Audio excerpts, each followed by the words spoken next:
So I hit the start button on this thing and I went for 2 minutes and didn't realize that I hadn't started the video yet. So here we are. I make mistakes. I am not perfect. Welcome to the world. All 8 billion of us are just imperfect human beings walking around this earth just trying to figure this shit out. So hope everybody has a happy and a healthy day.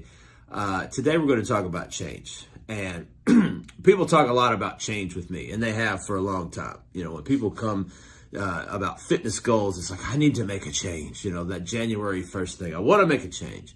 And then, you know, obviously there's more things in life as far as, you know, saving money, losing weight, relationship change. I need to change myself for this, that, or the other, whatever. And it's like people struggle to make these changes. So the way I look at it is this. The reason why people struggle to make a change is because the old behavior that they're trying to get rid of is still meeting some type of need, whatever that may be. And again, I will use emotional eating as an example here. It's like, you know, the reason why people emotionally eat isn't necessarily based upon the way the food tastes. It's the resonance in their physiology that gives them a feeling of something that allows them to separate themselves from their anxiety, their depression, their stress, their chaotic situations and whatever, you know, and we could use anything in this scenario, whether it be sex, drugs, or rock and roll, or working out, or whatever. People use different tools, different, you know, things to separate themselves from what they're feeling. Now, what ends up happening is a vicious cycle. Once it's done, they realize, oh man, I screwed up. And then the guilt and the shame come into play. And then what does that do? That just creates that circle of, now I'm feeling more depressed. I'm now feeling more anxious. I'm now feeling more guilt and shame. So therefore I'm going to do the same thing over again. And that cycle just continues. That behavior is meeting some need. It is absolutely futile for me to sit across the desk from somebody and say, hey, stop this. Stop this madness. Because that doesn't do anything.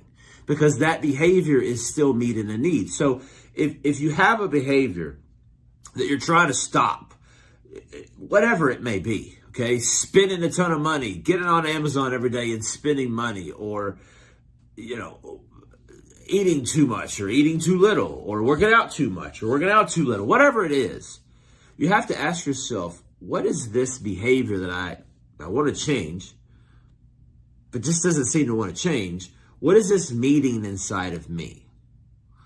And that's where we really get into that root cause.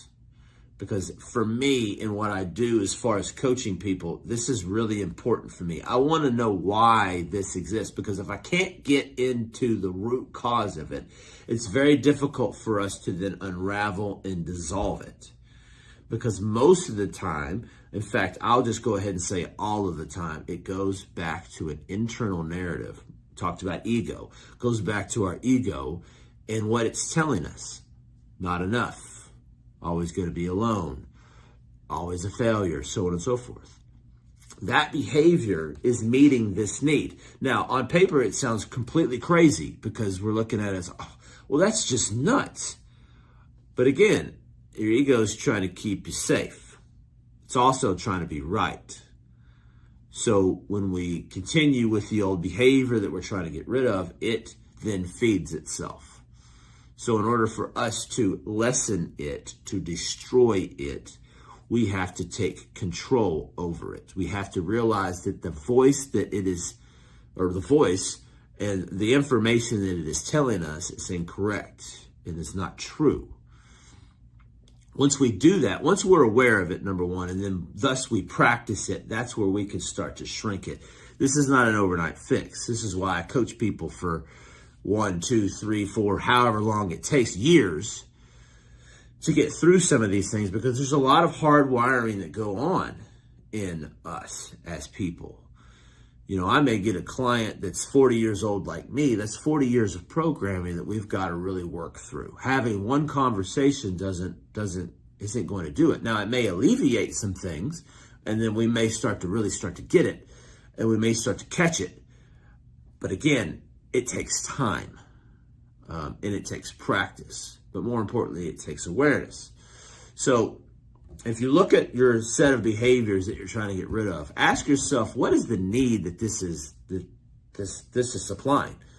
It's giving some type of energy is happening.